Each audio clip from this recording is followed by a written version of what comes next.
Bonjour à tous. Bonjour à tous. Merci beaucoup de nous avoir rejoints aujourd'hui pour ce webinar. Vous êtes pratiquement 70 participants à vous être connectés, ce qui prouve l'intérêt grandissant qui ne se dément pas pour les solutions marketplace d'une manière générale et puis plus particulièrement pour, euh, pour Octopia. Alors, je suis Jérôme Radiguet, je suis le directeur marketing d'Octopia et aujourd'hui, on a une session exceptionnel, disons-le, puisque c'est Thomas Métivier, le CEO d'Octopia, qui va s'apprêter au jeu des questions-réponses pour aborder de manière transparente absolument tous les points sur lesquels vous souhaitez avoir des informations. Nous faisons habituellement des webinars assez spécifiques sur des thématiques particulières pour comprendre comment piloter, implémenter, lancer une marketplace. Aujourd'hui, on va voir un sujet un petit peu plus général, mais qui permettra de répondre à certaines des questions. Alors, vous avez sur votre écran la possibilité d'inscrire dès à présent vos questions. Vous pouvez le faire tout de suite. Et puis, d'ici quelques minutes, on commencera cette séance. En introduction, déjà, peut-être, Thomas, nous dire qui tu es et ce que tu fais chez Octopia. Alors. Bonjour à tous. Donc, je suis Thomas Métivier, je suis le CEO d'Octopia. Quelque part, je suis à l'origine de cette aventure avec pas mal de personnes voilà, qui sont à mes côtés. Historiquement, j'étais le responsable de la marketplace chez Cdiscount. J'étais au comité exécutif de Cdiscount et également en charge de l'international et de la stratégie. Et en fait, dans le cadre de ces différentes fonctions, à la fois, on a tissé des liens extrêmement étroits et importants avec plusieurs milliers de vendeurs pour les aider à développer leur activité. Et puis, nous avons également rencontré pas mal de partenaires à l'étranger et en France qui, en fait, nous interrogeaient sur la meilleure façon d'accélérer leur activité e-commerce, d'accélérer leur marketplace. Et en fait, on va y revenir dans la présentation, mais c'est de là qu'est née cette idée d'Octopia, où comment est-ce que l'on pouvait, quelque part, partager le savoir-faire, les actifs technologiques qu'on avait développés pour Cdiscount en devenant une des marketplaces leaders en Europe, au bénéfice d'autres distributeurs, d'autres e-commerçants, en étant quelque part convaincu qu'il y avait énormément de valeur à créer un écosystème plus ouvert, un e-commerce plus ouvert, et puis à partager ces effets d'échelle et à renforcer quelque part collectivement les effets d'échelle, parce qu'on sait, et j'y reviendrai, que dans le monde de la marketplace et du e-commerce, ces effets d'échelle sont quand même au cœur de la performance économique des différents acteurs, distributeurs et e-commerçants. Donc voilà, c'est ce qui nous a conduit à lancer Octopia, ce qui nous conduit à pouvoir vous présenter ce que l'on fait aujourd'hui, avec pas mal de chemin qui a été parcouru depuis les prémices de ce projet, maintenant il y a presque 2 ans et demi, et puis avec plaisir pour échanger avec vous aujourd'hui. Alors effectivement, Thomas, tu viens de le dire, c'est un projet qui a déjà 2 ans et demi, pratiquement 3 ans. Donc, on sait que l'entreprise Octopia est assez récente. Peut-être présenter rapidement Octopia. Nous avons prévu un slide pour cela, si j'arrive à le faire défiler. Hop, le voilà, pour donner quelques éléments clés sur Octopia et quelle est cette entreprise au moment où on se parle. Alors Octopia, aujourd'hui, on est du coup une entreprise qui est issue, qui fait partie du groupe Cdiscount. Et en fait, dans cette activité-là, on est presque 500 personnes, à la fois des experts de la marketplace, des experts du produit, des équipes techniques de développement, des équipes commerciales pour le développement d'Octopia en France et à l'international.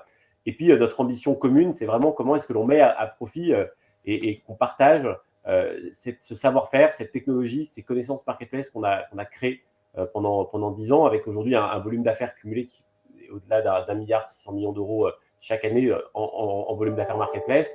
Et aujourd'hui, on a plus de 500 clients qui s'appuient sur notre technologie pour enrichir leur catalogue, développer leur activité, accélérer leur e-commerce. Et donc, si l'activité, la filiale a été créée en 2021, en fait, on s'appuie sur cet historique, ce savoir-faire. Et aujourd'hui, on est dans une phase d'expansion rapide, à la fois en France et à l'international. On a commencé à développer un réseau logistique au niveau européen, parce qu'on sait que la logistique, c'est un des atouts clés et un des facteurs clés de performance des marketplaces. Et puis, on ouvre des bureaux en Europe, notamment pour permettre du coup d'être aux côtés de nos clients pour développer leur activité et réussir leur marketplace. Oui, alors effectivement, c'est intéressant parce qu'il ne faut pas réduire Octopia à son âge, hein, comme on le disait, une année d'existence officielle, mais en réalité, 20 ans d'e-commerce derrière, 10 ans d'expérience dans la marketplace et déjà, effectivement, une très belle équipe et une présence dans une vingtaine de pays, ce qui est tout à fait significatif. Alors, je vous l'ai dit tout à l'heure, on va bientôt rentrer dans cette séance de questions-réponses et j'entends les questions qui arrivent les unes après les autres. Peut-être en 3 ou 4 slides, on a préparé cela. Partagez avec vous, que Thomas partage avec vous sa vision de la marketplace et surtout ce que l'on appelle, nous, le concept de marketplace of convenience. Peut-être, Thomas, tu peux nous éclairer là-dessus, nous donner ton point de vue sur le marché et pourquoi aujourd'hui le business model marketplace s'impose dans le monde du retail.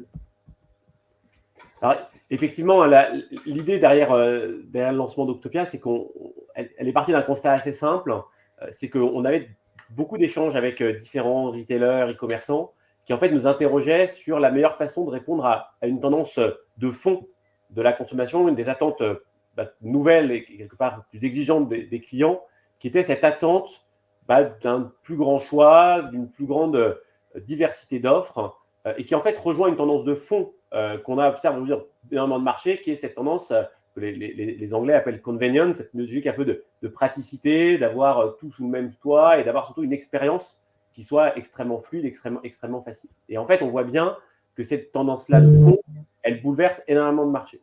Quand vous avez Airbnb, vous avez une révolution complète de la façon dont on dort en dehors de chez soi, et quelque part, on ne parle même plus d'hôtel, on parle d'Airbnb.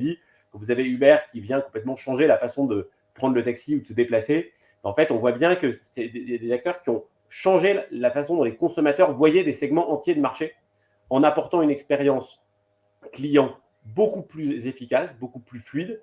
Et puis surtout, la particularité de ces acteurs-là, c'est qu'ils s'appuient sur un grand réseau de partenaires, de façon à délivrer cette promesse au plus près des clients et en fait d'avoir un effet d'accélération, des effets d'échelle renforcés justement grâce à ces réseaux de partenaires-là. Et quand on regarde ce qui se passe dans le monde du retail, c'est exactement ce qui s'est passé, avec notamment la dynamique des marketplaces, où aujourd'hui on a des marketplaces qui en fait répondent à ces attentes des clients, à la fois en termes de largeur d'offres, de qualité et de prix, notamment en s'appuyant sur la concurrence qu'il peut y avoir entre différents marchands, la capacité à avoir une expérience client de bout en bout qui soit extrêmement fluide. Et on sait que ces marketplaces, ces plateformes dans les différents secteurs qui en fait transforment et aujourd'hui révolutionnent des industries entières, elles attachent énormément d'importance à la qualité de l'expérience client, à la fois la qualité avant l'achat, mais également à la qualité après l'achat. Comment est-ce qu'on s'assure que l'expérience de bout en bout du client soit exceptionnelle et surtout que dans le cas où il y a une difficulté, on apporte très vite des solutions. Et en fait, en faisant ça, on apporte en fait des réponses et on change les attentes du client. Quand on réfléchit, et c'est quelque chose auquel on fait souvent référence sur Octopia, il y a 15 ans ou 20 ans, quand vous vous demandiez comment je vais faire des courses de Noël quelque part pratiques, vous disiez je vais aller mettre ma voiture sur un parking de grand centre commercial et j'aurai la plupart des choses à proximité. Ça m'évitera de faire des tonnes de magasins et d'être dans les bouchons toute l'après-midi. Aujourd'hui, probablement, beaucoup d'entre nous se disent qu'ils vont prendre leur téléphone un soir, aller sur des sites internet et sûrement des marketplaces où ils vont trouver le choix, le prix et la sécurité de livraison. Et ça, en fait, on voit bien que ces marketplaces-là, qui en fait sont non plus seulement des marketplaces technologiques, dans le sens technologique, mais sont devenues des plateformes qui apportent cette promesse de convenience, eh ben, elles ont transformé les attentes des clients. Et donc aujourd'hui, en fait, cette transformation des attentes des clients, elle se traduit en chiffres, très concrètement. On a aujourd'hui des marketplaces qui font plus de 20% de croissance par an, en moyenne, ce qui est beaucoup, beaucoup plus rapide que les ventes en propre, parce que vous avez cet effet des multiplicateurs du réseau de partenaires sur lequel vous vous appuyez. Et puis, vous avez aujourd'hui 75% des ventes qui vont passer par des marketplaces. Parce qu'effectivement, de l'autre côté, les clients veulent cette praticité, veulent cette offre, veulent ce choix, veulent cette sécurité, cette qualité. Et du coup, ils vont avoir tendance à aller préférentiellement sur ces plateformes-là. Et donc aujourd'hui, le challenge qui se pose collectivement, c'est comment est-ce qu'on apporte le bon niveau de service, les bonnes réponses aux attentes des clients. Et en fait, en devenant et en remplissant cette promesse de convenience, de praticité, en fait, on est capable de débloquer un certain nombre de bénéfices, d'avantages vis-à-vis des clients et vis-à-vis des entreprises. Notamment, évidemment, le premier, le plus évident, c'est qu'en atteignant ce stade, en ayant cette largeur d'offres, cette richesse d'offres, il y a une capacité très forte à élargir la proposition de valeur, à avoir plus de produits, à avoir des meilleurs prix grâce à la compétition entre les vendeurs. Et puis, cet élément-là, ça va engager davantage les clients. On le voit, en fait, il y a une attente des clients à aller naturellement vers les plateformes où il y a le plus de choix. Aujourd'hui, il y a plus de recherches clients aux États-Unis, il y a plus de recherches clients qui commencent par Amazon que par Google. Parce qu'effectivement, les clients se disent, en fait, je vais trouver ce que je cherche sur ces plateformes qui ont réussi à créer cette promesse de praticité et de simplicité. Et puis, c'est des business qui deviennent, en fait, quand on atteint une taille critique, rentable, voire très rentable, parce qu'en fait, il y a une capacité en fait, à apporter un service extrêmement qualitatif à tous ces vendeurs qui souhaitent vendre leurs produits sur des marketplaces. Donc, en fait, vous avez un business model qui est très rentable et qui surtout vous permet d'apporter et d'externaliser un certain nombre de coûts et de complexités. Vous avez effectivement la capacité à faire, le stock est porté par les vendeurs, le risque de stock est porté par les vendeurs, et puis vous avez la capacité à vous appuyer sur des réseaux de partenaires, ou par exemple dans un pays, ça va être un vendeur local qui va vous apporter une gamme de produits sur cette catégorie, puis sur cette même catégorie, dans un autre pays, ça sera un autre vendeur. Et ça, tout comme Airbnb va pouvoir s'appuyer dans chaque ville sur un réseau de personnes qui vont proposer des logements, voire de super hosts qui vont être un peu les têtes de pont, vous allez pouvoir construire progressivement ce réseau de vendeurs et du coup, faire partager avec d'autres les risques, les coûts et au contraire, vous concentrez sur le cœur du métier qui est la relation avec les clients, avec les consommateurs, qui effectivement est clairement l'atout clé de la plupart des retailers et des e-commerce. Très bien. Alors, merci pour cette introduction, évidemment, qui est assez rapide, puisque l'objectif aujourd'hui, c'est bien de répondre à vos questions et tenter d'apporter tous les éclairages nécessaires. Peut-être commencer par une question. Alors, mon regard s'arrête sur l'une d'entre elles. Celle-ci, par exemple, quel est, Thomas, on l'a parlé, on l'a évoqué rapidement, les vendeurs sont au cœur du dispositif de la marketplace, c'est eux qui sont le fuel de la marketplace, qui l'alimentent. Quel est le bon nombre de vendeurs pour lancer une marketplace? Alors, je ne sais pas si le nombre de vendeurs est forcément l'indicateur clé. Pour moi, il faut qu'il y en ait suffisamment pour que quelque part le nombre de vendeurs soit plus une question. Marketplace, son enjeu, ce n'est pas d'avoir des vendeurs. Parce qu'en fait, l'enjeu pour le client et le consommateur, quelque part, moi je pense que sur les projets de marketplace, l'enjeu c'est toujours de se positionner au niveau du consommateur. Le consommateur, pour lui, ça n'apporte rien de particulier que la marketplace, elle ait 50, 100, 500, 1000, 10 000, 1 million de vendeurs. Le consommateur, sa question, c'est est-ce que les produits que je cherche, je vais les trouver au bon prix avec le bon niveau de service? Mais quand on dit ça, c'est évident que quand on veut répondre positivement à cette question du client, 50, 100, 200, 300 vendeurs, ça ne sera évidemment pas suffisant pour répondre positivement à cette question-là. Et aujourd'hui, ce que l'on constate, nous, et c'est ce qui a lancé Octopia, c'est qu'en fait, il y a trop de marketplaces qui en fait ratent cette marche, cette capacité à aller vers la promesse de praticité qu'elles devraient remplir, justement parce qu'elles n'ont pas assez de vendeurs. Et donc aujourd'hui, la question, c'est est-ce que vous avez assez de vendeurs pour répondre aux attentes de vos clients? Et chez Octopia, notre conviction, c'est qu'il faut avoir un accès suffisamment facile aux vendeurs pour avoir le choix, pouvoir prendre les vendeurs qui sont les plus intéressants, pouvoir prendre les produits qui sont les plus intéressants pour compléter l'assortiment, ouvrir de nouvelles catégories et répondre du coup aux attentes des clients. La bonne question déjà, c'est est-ce qu'aujourd'hui, sur votre site, sur votre assortiment, il y a des questions que les clients vous posent dans votre moteur de recherche où vous ne répondez pas suffisamment bien, où vous avez des mauvais taux de transformation, où effectivement vous vous dites, en fait, sur ces catégories-là, je gagnerais à avoir plus de produits parce que mes concurrents en ont davantage, parce que mes études consommateurs me montrent que des clients cherchent ces produits-là. Et du coup, derrière, une fois qu'on sait quel est le périmètre de produits, et moi, la conviction, c'est qu'aujourd'hui, une marketplace, elle doit vous permettre de faire au moins x10 en nombre de produits, parce que c'est l'intérêt d'aller sur ces modèles de mid-tail et de long-tail. Et dans ce cadre-là, derrière, on peut se dire, OK, de combien de vendeurs j'ai besoin pour apporter ces produits-là, et surtout pour assurer suffisamment de concurrence entre les vendeurs pour après faire une promesse de prix et une promesse de qualité vis-à-vis de mes clients. Ok, très bien. Alors, dans le même esprit, toujours lié évidemment avec les vendeurs, j'ai une question ici sur les taux de commission des vendeurs. Est-ce que ces taux aujourd'hui sont homogènes entre les plateformes? Et on pose la question même en Europe. Alors, les taux de commission sont relativement homogènes.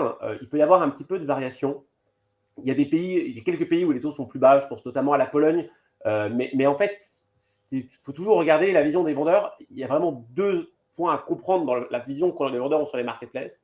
C'est que pour un vendeur, le principal enjeu, ce n'est pas le taux de commission, c'est le volume d'affaires qu'il va pouvoir générer. Parce qu'en fait, contrairement à un modèle retail traditionnel, il y a énormément de charges de travail qui est demandé au vendeur quand il arrive sur une nouvelle marketplace. Il va falloir qu'il s'enregistre, il va falloir qu'il passe un certain nombre d'éléments d'onboarding, je pense notamment à des enjeux de KYC bancaire.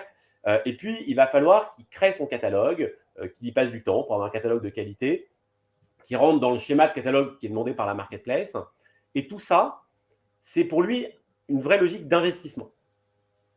Et donc, sa question derrière, c'est est-ce que le volume d'affaires que je vais générer avec la marge que je génère derrière va me permettre de quelque part amortir cet investissement. Et cet investissement, il va être dans la durée parce qu'il va avoir régulièrement des nouveaux produits, il va falloir qu'il s'adapte, il va falloir qu'il anime son catalogue. Et donc, en fait, l'enjeu du vendeur en premier axe, c'est pas est-ce que la commission, elle est 2 points, 3 points plus faible sur cette marque, c'est est-ce que sur cette marque spéciale, je vais avoir de l'activité. Et en fait, cette question-là, elle est exigeante et beaucoup plus exigeante pour une marketplace que la question de la commission. Parce qu'en fait, la commission, vous avez la main.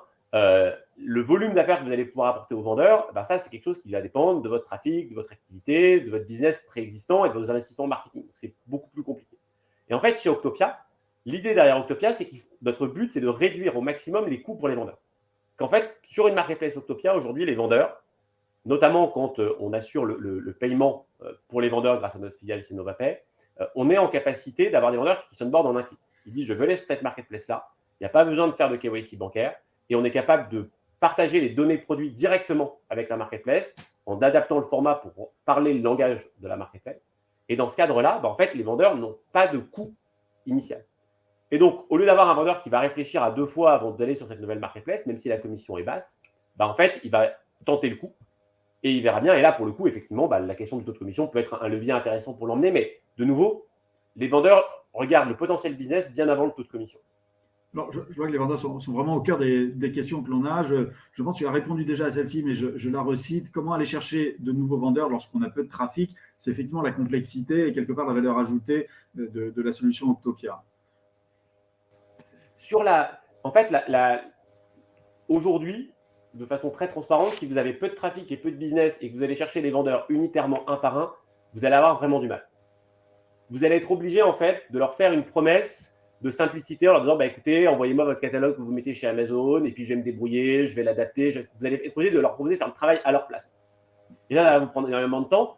Et comme à la fin, si vous n'avez pas beaucoup de trafic, vous n'allez pas forcément faire beaucoup d'activités, vous aurez du mal à vous rentabiliser sur les commissions sur la base du temps que vous allez passer à faire le travail à la place des vendeurs. C'est pour ça que dans l'offre Octopia, on a cette capacité en fait à simplifier cette phase d'onboarding pour que justement ce ne soit plus une question pour les vendeurs. Juste pour donner quelques métriques, aujourd'hui, quand on regarde en gros sur les top vendeurs français, enfin qui vendent en France, on prend le top 500 vendeurs, ils sont présents en moyenne sur 2,6 marketplaces, alors qu'il y a plus d'une quarantaine de grosses marketplaces ouvertes en France. Et donc, on voit bien qu'en fait, il y a une vraie logique de sélection de la part des vendeurs, de concentrer leur activité sur les marketplaces où ils font le plus d'activités. Et donc, notamment en termes de différenciation par rapport à des solutions purement technologiques, nous, notre principale différenciation, c'est qu'on permet aux vendeurs qui sont déjà dans la plateforme Octopia d'aller vraiment très facilement parce qu'ils ont déjà créé leurs produits, que leurs produits sont déjà disponibles dans le cœur de la plateforme Octopia, parce qu'ils ont déjà fait leur onboarding bancaire. On leur permet en fait d'aller extrêmement rapidement sur des marketplaces. Quand on a lancé la marketplace de Casino, par exemple, on avait plus de 200 vendeurs actifs le premier jour. Et en fait, on avait 200 vendeurs actifs parce que Casino avait choisi d'avoir 50 000 produits live et qu'en fait, les 200 vendeurs répondaient à cette attente en nombre de produits. Donc, on voit bien qu'aujourd'hui, partir seul, en tout cas partir sans un partenaire puissant sur le lien avec les vendeurs, c'est compliqué de réussir à faire grossir sa marketplace et d'être au rendez-vous, du coup, à la fin des attentes des consommateurs. Alors, ça, c'est tout à fait intéressant. Je rebondis sur une question. Alors, je ne prends pas les questions exactement dans l'ordre, mais j'essaye de suivre une sorte de fil rouge. Et il y en a une qui nous arrive et qui dit comment les marketplaces généralistes, en citant Cdiscount, Rakuten, etc., peuvent-elles vraiment se différencier si elles ont à peu près toutes les mêmes vendeurs? Tu viens de répondre. En réalité, elles n'ont pas toutes les mêmes vendeurs, mais effectivement, le point de la différenciation est important. Qu'est-ce qui va faire la différence d'une marketplace par rapport à l'autre? Alors, En fait, pour moi, il faut voir les vendeurs comme on voit des fournisseurs. En fait, la question, c'est est-ce que vous avez les bons produits en fond de catalogue? Aujourd'hui, vous avez des boutiques de jouets, elles ont toutes du Lego, toutes du Playmobil, et pourtant, elles ont une existence et elles racontent une histoire potentiellement différente à leurs clients. Et en fait, les marketplaces, c'est la même chose. C'est-à-dire qu'en fait, si vous n'avez pas les vendeurs, si vous n'avez pas les produits, vous n'arriverez pas à faire décoller votre marketplace. Parce qu'à la fin, Jérôme me disait, c'est le fuel, c'est la matière première avec laquelle la marketplace peut travailler. Par contre, une fois que vous avez les produits, les vendeurs, eh ben, c'est vous qui allez pouvoir choisir comment vous voulez les mettre en scène, comment vous voulez les présenter, comment vous allez pouvoir interagir avec vos clients et surtout comment vous allez pouvoir interagir avec les vendeurs. Parce que de la même façon qu'un distributeur va faire des opérations avec ses fournisseurs, une marketplace va faire des opérations avec ses vendeurs. Il va leur dire, voilà, je fais une opération sur tel sujet. Si vous êtes intéressé, vous pouvez vous inscrire dans l'opération, proposer des offres qui seront mises davantage en avant. Et donc, vous allez créer de la singularité avec parfois les mêmes vendeurs. Tout comme vous allez faire de la singularité avec Playmobil ou avec Lego si vous êtes un distributeur de jouets, en ayant des exclusivités, en ayant des opérations spécifiques. Et donc, en fait, vraiment, il faut voir la logique de marketplace comme étant, est-ce que, déjà, qu'attendent mes clients? Toujours partir des clients. Qu'attendent mes clients? Qu'est-ce que j'ai envie de leur raconter, de leur proposer comme valeur? Le deuxième, comment est-ce que je vais avoir suffisamment de vendeurs pour avoir une offre produit qui répond aux attentes de mes clients? Et ensuite, comment est-ce que j'anime cette offre-là? Comment j'anime ma relation avec mes vendeurs pour offrir toujours de la différenciation, de la singularité à mes clients? Et puis, dernier point, dernier sujet, il y a toujours la possibilité d'avoir des vendeurs spécifiques. La plateforme Octopia le permet, c'est-à-dire qu'il y a effectivement les vendeurs partagés quelque part dans le pot commun Octopia. Et puis, tous nos clients ont la possibilité de recruter leurs propres vendeurs. Donc, en fait, si vous avez une relation particulière avec un fournisseur qui a envie de devenir vendeur pour une partie de son assortiment, si vous avez des liens préférentiels avec des petites boîtes, avec des fournisseurs locaux, avec des choses qui vont vous apporter de la singularité, et bien ça, vous avez la possibilité de les recruter en direct, de leur faire quelque part une promesse d'accompagnement un peu premium, et puis du coup, de les emmener sur votre plateforme et donc d'avoir ces vendeurs un peu spécifiques qui vont vous permettre de vous différencier, sur lesquels vous allez capitaliser un peu plus dans votre discours marketing, de votre proposition de valeur vis-à-vis du consommateur. C'est très clair, merci beaucoup Thomas. Alors je tire toujours le fil sur les vendeurs, puis on va arriver ensuite à des questions un petit peu plus techniques parce qu'il y en a certaines, ou des questions sur l'environnement concurrentiel aussi, c'est très intéressant. Sur les vendeurs, à partir du moment où les vendeurs fixent les prix, comment s'assurer de la compétitivité par rapport au marché? Alors il y a deux réponses. La première, c'est qu'on n'a rien trouvé de mieux que la concurrence. Donc, en fait, la bonne façon d'avoir des prix qui soient suffisamment attractifs, qui soient les meilleurs, c'est d'avoir suffisamment de vendeurs, à la fois sur un produit donné. Et donc, en fait, il y a tous les mécanismes de buy box, donc de boutons d'achat, où en fait, les vendeurs vont du coup se faire concurrence entre eux pour être le vendeur mis en avant sur la plateforme.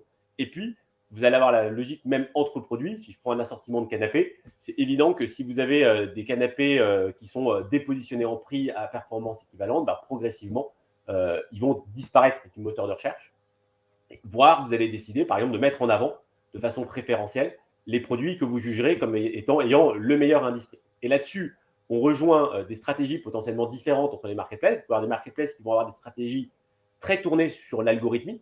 Donc, en fait, vous allez avoir une logique de moteur de recherche avec beaucoup de produits et du coup, vous allez laisser quelque part le moteur de recherche classé en fonction des signaux que vous envoyez des clients. C'est-à-dire qu'en fait, un produit qui ne sera pas cliqué, le moteur va progressivement comprendre que ce produit n'est pas très intéressant et donc il le montrera moins. Ou alors, vous pouvez avoir une logique de curation plus forte où vous allez vous dire, en fait, je ne cherche pas forcément à faire x100 en nombre de produits, mais je cherche à faire x10. Je vais rajouter quelques catégories managers et du coup, je vais, par exemple, considérer et évaluer quand un produit arrive, quel serait par exemple, un prix de référence et vous dire, en fait, si ce produit a un prix de référence que moi, je juge à, je sais pas, 150 €, en fait, s'il est autour de ce prix-là, je le montre et je le mets en avant. Et puis, s'il est beaucoup trop cher, je le montre moins, voire je le montre plus du tout. Parce qu'en fait, le vendeur est libre de ses prix, mais les marketplaces sont libres de la visibilité qu'ils donnent aux produits et notamment du classement des offres, parce que ça fait partie du rôle d'un distributeur pour le coup. Et c'est ce que demandent les clients. Les clients demandent à avoir une certaine curation, un certain accompagnement. Et en fait, vous avez vraiment des stratégies différentes pour des marketplaces qui vont plutôt chercher le volume et des logiques d'algorithmie, d'intelligence artificielle, et puis des logiques plus, dire, de manuel et de catégorie management, les deux étant évidemment pas antinomiques. Vous avez des synergies entre les deux, mais c'est un peu les deux modèles qu'on voit apparaître en termes de marketplace. Très bien. Alors, je rebondis. Tu as évoqué à l'instant l'algorithmie, donc effectivement toute la technologie qui peut y avoir derrière pour enchaîner sur des questions un tout petit peu plus techniques. On nous pose la question de savoir quelle est la vitesse de synchronisation des produits vis-à-vis des stocks et des disponibilités produits. Par exemple, si un vendeur est sur 4 places de marché, sommes-nous avec une synchronisation des stocks en temps réel?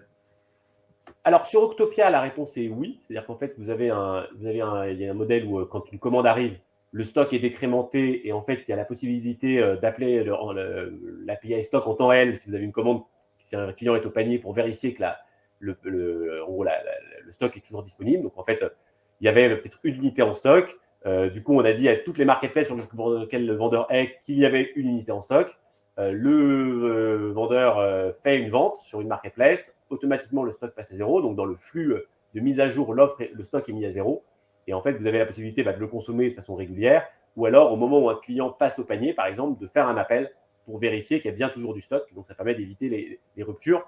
Sinon, en fait, le problème se pose sur toutes les marketplaces et en fait, les vendeurs ont souvent des stratégies d'anticipation où ils ne mettent pas forcément en vente 100% de leur stock tout de suite de façon à se couvrir contre ces effets de survente.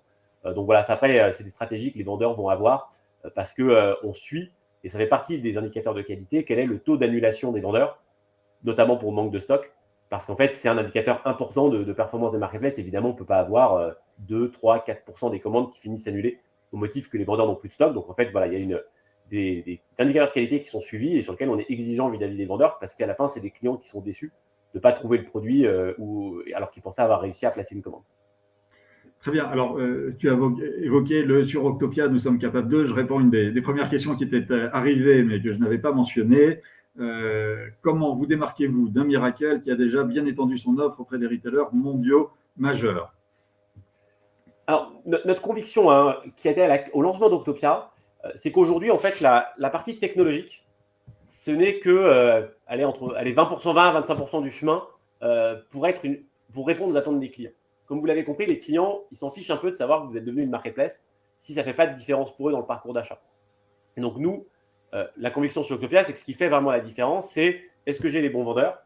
Est-ce que j'ai des données produits de qualité? Et nous, on a la chance du coup d'avoir une logique centralisée. C'est-à-dire qu'en fait, on a une base de données centralisée où on a plus de 100 millions de produits enrichis, où on a des algorithmes d'intelligence artificielle qui viennent compléter les attributs des produits, qui viennent les catégoriser automatiquement. Et à partir de cette base-là, on est capable du coup de la transcrire dans la base produit, dans la structure de données produits de nos différents clients. Et donc ça, c'est une énorme différence parce que ça permet dès le démarrage de s'appuyer sur un asset qualitatif qui permet d'accélérer et qui facilite également la vie des vendeurs. Et puis enfin, on a toute la partie logistique. J'évoquais tout à l'heure notre réseau européen de logistique. On a ce réseau-là. On a une offre de logistique premium qui permet d'avoir un très très haut niveau de qualité de service et qui du coup sont autant d'éléments différenciants qui permettent de couvrir non seulement la brique technologique de connexion, quelque part un peu basique, même s'il y a beaucoup de technologie et de la valeur là-dedans, mais on apporte surtout les briques qui permettent d'accélérer et d'être au rendez-vous des attentes des clients, parce que de nouveau, les clients, ils s'en fichent que vous soyez technologiquement une marketplace. Ce qu'ils veulent, c'est est-ce que vous avez les bons produits? Est-ce qu'ils sont au bon prix? Je me donne envie de les acheter parce qu'ils sont bien décrits avec des jolies photos? Et est-ce que je serai livré dans les temps et avec une bonne qualité de service? Et à ces réponses-là, Octopia, à ces questions-là, Octopia a des réponses et des solutions à proposer. Alors, j'enchaîne tout de suite donc, sur une question effectivement autour de la logistique. Ça faisait partie des piliers que tu as évoqués tout à l'heure sur les facteurs clés de succès ou ceux qui nous emmènent vers la convenience. Une question assez précise sur la mise en place du fulfillment. Est-elle vraiment nécessaire au lancement d'une marketplace? Peut-être en un mot, rappeler ce qu'est le fulfillment et effectivement son utilité ou pas au lancement d'une activité de marketplace. En termes donc le fulfillment, c'est la capacité d'offrir en fait aux vendeurs une solution de logistique complète, donc où le vendeur peut approvisionner ses produits, ils sont du coup stockés et lorsqu'une commande arrive, une commande marketplace arrive, le produit est géré directement par des entrepôts, alors en l'occurrence des entrepôts pilotés par Octopia, et ça permet du coup d'avoir une très très bonne qualité de service. On est sur des qualités de service avec des expéditions à l'heure supérieures à 99,5%. Et donc, en fait, on a vraiment la même qualité de service quelque part qu'une offre 1P, une offre en propre e-commerce, voire une offre en propre au niveau des leaders. Et ça, c'est vraiment un élément important parce qu'on évoquait la question des clients. Quand on est un consommateur, enfin, je pense qu'on fait tous des courses, quand on achète sur Internet, on a quand même une préférence pour être livré assez vite, voire très vite, et du coup avoir une bonne niveau de certitude sur le fait que le produit va bien arriver. Et quand on regarde le marché français, en fait, on va diviser le marché en 3 blocs. D'un côté, l'activité 1P, donc en gros les offres en propre des différents distributeurs, où là, on va être à quasiment 80% des commandes ou avec une promesse de livraison en moins de 5 jours. Donc, on est, voilà, 80% des distributeurs promettent, 80% des commandes passées sur les sites en propre ou les offres en propre des distributeurs sont avec une promesse à moins de 5 jours. C'est en général voilà, du Colissimo, du Chronopost, assez bien maîtrisé. Et sur les marketplaces, vous avez 2 mondes. Il y a Amazon et Cdiscount avec le fulfillment d'Octopia, où on est également à 80% sur toute la marketplace promis en moins de 5 jours. Et puis, il y a toutes les autres marketplaces où on va être à 30% de promesses à moins de 5 jours. Et donc, en fait, à la fin, le client, qu'est-ce qu'il voit? Il voit que sur certains sites, quand il va sur des produits marketplace, il a une promesse de livraison à 8, 10, 15, 20 jours. Et d'autres, il y a une promesse de livraison demain ou après-demain. Et donc, évidemment, ça crée un gap important. Et donc, vous pouvez lancer votre marketplace sans fulfillment. Ce n'est pas mortel, évidemment. Ça fait élargir déjà l'offre. C'est mieux que de ne pas avoir l'offre du tout. Mais on voit bien que si on se met dans les yeux du client, pour le client, c'est quelque chose d'important. Et c'est pour ça que dans Octopia, c'est quelque chose qui est nativement intégré. C'est-à-dire que les vendeurs qui sont déjà présents en fulfillment, ils sont nativement disponibles en fulfillment avec des délais de livraison courts et une qualité de service au top dès le démarrage des marketplaces qu'on peut lancer. Et on a la capacité à offrir ce service-là aux vendeurs qu'on accompagne pour l'ensemble de leur activité logistique et pas uniquement sur les marketplaces Octopia. Donc, c'est vraiment un axe important. Et on voit bien que c'est un business, une activité qui se développe fort parce que le niveau d'exigence des marketplaces leaders augmente d'année en année. Et du coup, il y a des vendeurs qui ne sont plus capables de faire les investissements en termes d'efficacité logistique, en termes de performance opérationnelle pour maintenir et pour suivre cette hausse progressive des standards. Je me permets, Thomas, puisqu'on a fait un webinaire fulfillment, enfin last mile et donc fulfillment il y a quelques jours, où on citait 2 chiffres. Le premier, c'est que pour 40% des clients, un déclencheur de l'acte d'achat, c'est la promesse de livraison et la réassurance qui va être apportée par le site, et que 60% de ceux qui ont eu une mauvaise expérience de livraison disent ne plus vouloir acheter sur le site en question. Donc, cette qualité du last mile, elle est très importante, non seulement en amont en tant que déclencheur, et évidemment ensuite pour le réachat.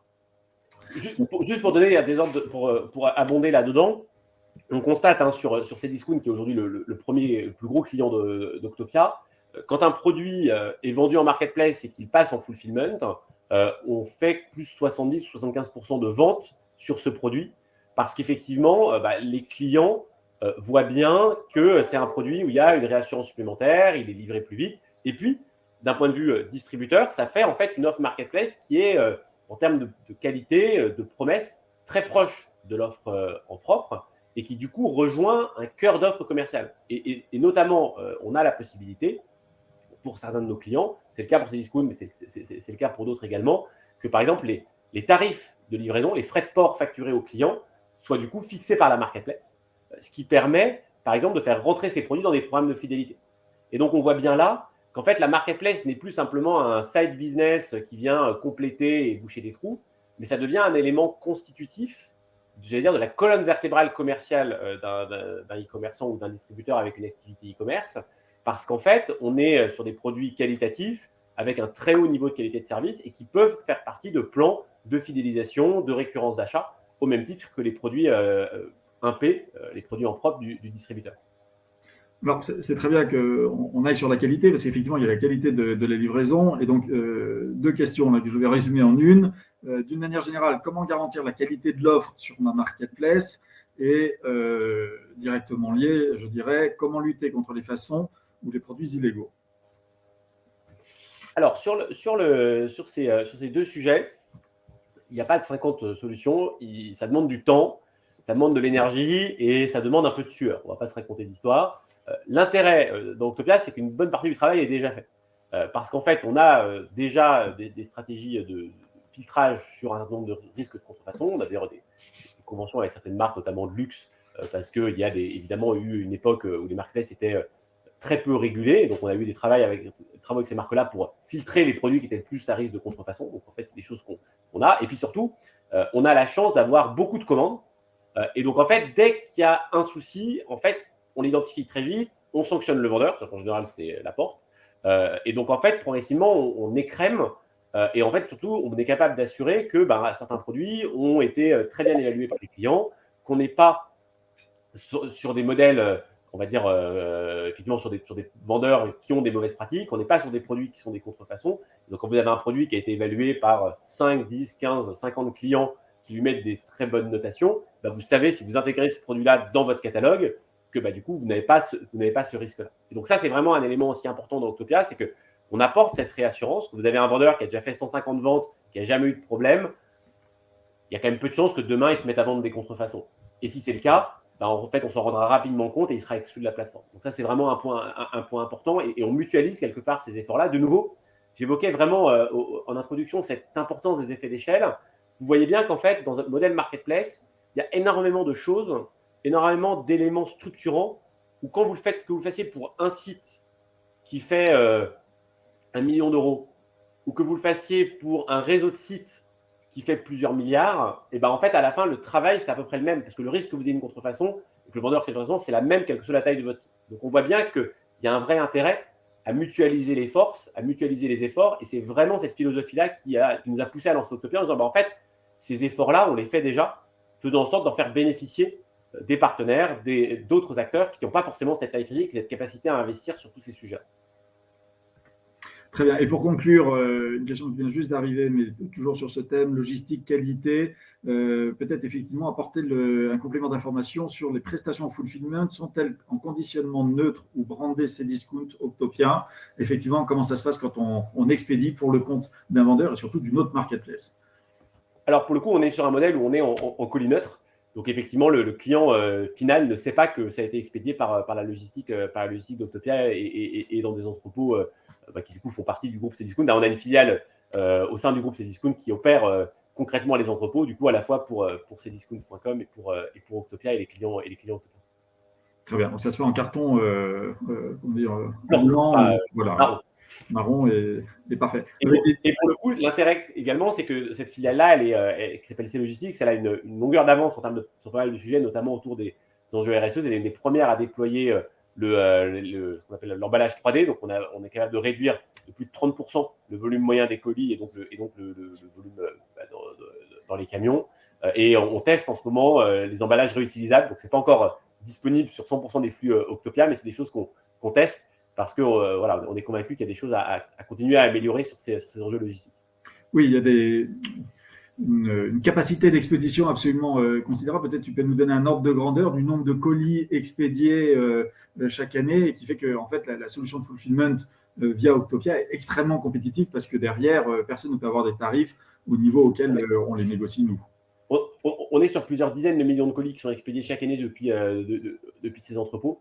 Et du coup, avec aujourd'hui plus de 3000 vendeurs qui nous confient leur stock. Alors, en tout partie, pour le coup. Il y a des vendeurs qui font le choix de 100% en fulfillment, d'autres qui font le choix d'avoir leur top produit en fulfillment et puis de garder dans leurs entrepôts des produits qui tournent un peu moins. Mais en tout cas, ça donne une force de frappe en termes de qualité. Aujourd'hui, on a près d'un produit sur deux vendu sur les plateformes Octopia qui vient du fulfillment. Donc, on voit bien que c'est vraiment un élément structurant de l'attractivité, de la performance en termes de qualité et de la performance économique des marketplaces. C'est pour ça qu'on l'a intégré nativement dans l'offre Octopia. Très bien. Alors, je propose peut-être de passer à des sujets un petit peu plus techniques. Et notamment, on nous demande si notre solution peut s'intégrer à toutes les architectures ou toutes les solutions front du marché. Est-ce le cas? Alors oui, parce qu'en fait, on est du coup sur un modèle SaaS, donc on est sur une plateforme en SaaS où on met à disposition un certain nombre d'API et en fait, nos clients font, alors seuls ou avec nos partenaires intégrateurs, le travail de venir connecter leur système e-commerce et leur back-office e-commerce avec notre set d'API. Donc, ça demande parfois un certain nombre d'évolutions dans le back-office. On peut penser par exemple à la capacité à gérer l'identité des vendeurs, à gérer ce qu'on appelle nous le multi-off, c'est-à-dire que le fait que vous pouvez avoir plusieurs vendeurs qui vendent le même produit. Et on a vraiment quelque part deux modes d'intégration. On a un mode d'intégration où toute l'information dont vous avez besoin pour faire tourner votre marketplace est recopiée et synchronisée avec votre back-office e-commerce. Et puis, on a une méthode d'intégration un peu plus légère où il y a un certain nombre de données qui sont recopiées, je pense notamment à des données produits, un certain nombre de données, on va dire, importantes parce que vous allez en avoir besoin pour indexer votre moteur de recherche, ce genre de choses-là. Et par contre, on vous met à disposition en temps réel des informations complémentaires. Je prends un exemple. J'évoquais le sujet du multi-offre. Clairement, dans un modèle e-commerce classique, vous avez du coup un produit, un prix, un stock. Donc, dans un modèle marketplace, le plus généralement, vous pouvez avoir en fait un produit et puis auquel vous allez avoir associé un certain nombre d'offres avec à chaque fois un vendeur, un prix, un stock. On vous permet, grâce à notre système en temps réel, de garder un modèle où pour chaque produit, il n'y a qu'un stock et un prix. Et du coup, vous récupérez que la meilleure offre depuis le système et que vous stockez de votre côté. Par contre, on vous permet de récupérer en temps réel toutes les autres offres. Comme ça, par exemple, si vous voulez afficher à vos clients qu'il y a 4 autres offres avec potentiellement des délais de livraison différents, des niveaux de qualité différents, mais peut-être un peu plus chers, eh bien, vous avez la capacité à le faire directement en front. Donc, ça permet d'éviter et de limiter les impacts sur la partie back-office. Mais ce qui est clé, en tout cas, c'est que, en fonction de votre projet, on a des équipes qui sont là pour vous aider à poser justement ces schémas d'architecture, ces schémas d'intégration, que ce soit avec des intégrations directes uniquement en back-office, des intégrations mixtes back-office, front-office, et puis sur un certain nombre de technologies, je pense notamment à des technologies comme Magento, on a même des plugins qui existent et qui permettent d'avoir des intégrations extrêmement facilitées. Très bien. Alors, peut-être ici, peut-être repréciser les éléments de différenciation, parce que j'ai des questions à travers plusieurs questions. Quels sont les éléments de différenciation majeurs de la solution Octopia par rapport aux autres solutions de marché? Alors, comme je l'évoquais tout à l'heure, la force d'Octopia, c'est vraiment cette logique intégrée où on a un ensemble de technologies qui est au standard du marché, donc qui quelque part, en termes de fonctionnalité, remplit toutes les fonctionnalités clés d'une marketplace, qui permet de gérer des vendeurs que nos clients vont recruter en direct.